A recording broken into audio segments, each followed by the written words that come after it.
Kentucky Derby Festival officially kicked off the 2026 Derby season today with the They're Off Luncheon. It took place this afternoon in the Grand Ballroom at the Galt House Hotel. The luncheon has been held there since 1974, and this year's guest speaker was NFL quarterback and former University of Louisville standout Teddy Bridgewater.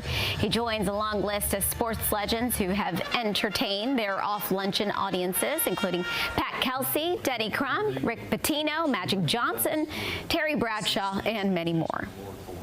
It's just crazy how life comes full circle. You know, you talk about, I was working at Kentucky Derby one year when I was in school at one of the gates, allowing people in with their coolers, checking coolers, and now I'm here, you know, speaking at the luncheon.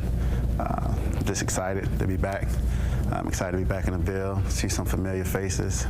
My mom's with me. She's super excited, so we're just excited to be a part of today.